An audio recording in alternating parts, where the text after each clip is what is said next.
ย่างปลาหมึกเด้อพี่น้องป้องไปนี่ย่างแล้วกำลังทำมังคงอยู่นี่อันนี้กับผู้ใดนี่นอนอยู่นี่1 โตนี่ชื่อบุญหลงอันนั้นเด้ผู้อยู่ในน้องปุ้ยน้องปุ้ยนี่เด้เนี่ยโอ้ยได้ชื่อจังไดดีชื่อจังได้อันนี้นะสาวเล่นๆอันนั้นน้องปุ้ยนอนโอ้ยปีนความปีนไงอันนี้บุญหลง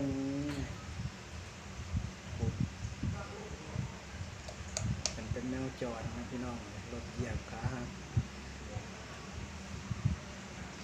แล้วมาเบิ่งปล่อยให้ย่างนั่นแหละจากมือก่อนตำมะพงเนี่ยในบ้านเนี่ยต้องตำมะพงขนาดนั้นย่างปลาหมึกมาเลย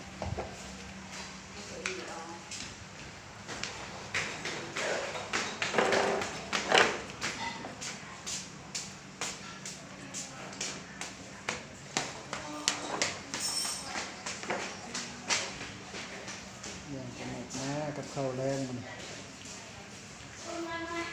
อันนี้ก็ย่างแล้วพาตำมะพงตำมะพง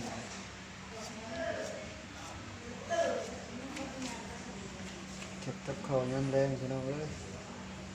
ปลาหมึกมาซื้อมา120 บาท2 โตเนาะ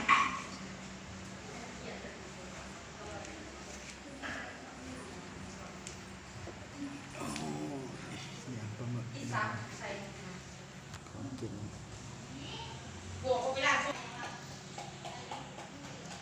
ถ้าซุปพี่น้องให้กินกับตำมะพงนี่เด้นี่สาวยังไงสาวแหลมนี่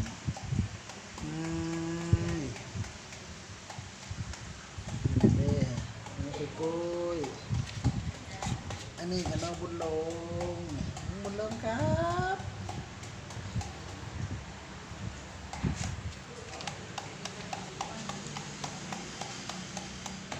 เข้าแรง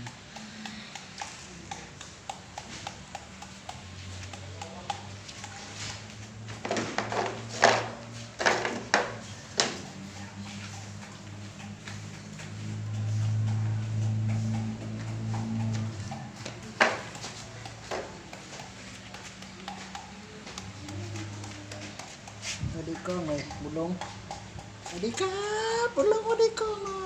ยสวัสดีกล้องหน่อยสวัสดีกล้องหน่อยเด้บุญหลงอีแลนเด้สวัสดีกล้องหน่อยได้แลนลืมอีแลนเด้สวัสดีกล้องหน่อยเด้ที่จักมาคุมที่จักมาคุมเพิ่น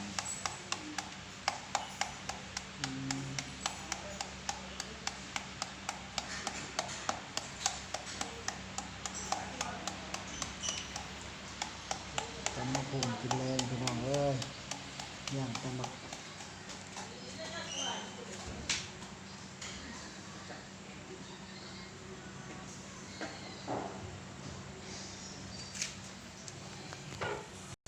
หมุนตุ๊กตาคือแท้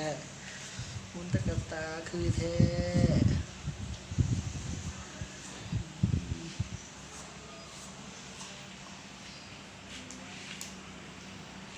กับข้าวแรงพี่น้องเอ้ย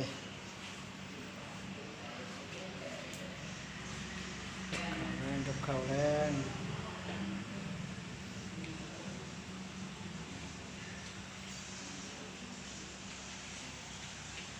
น้อง1 โตนี่ก็น้องบุญหลง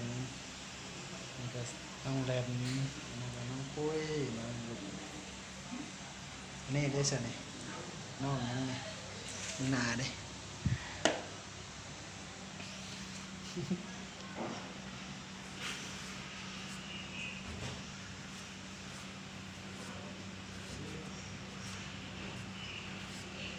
โอเคพี่น้องคลิปนี้สำเร็จคลิปหน้าพอกันใหม่เด้อ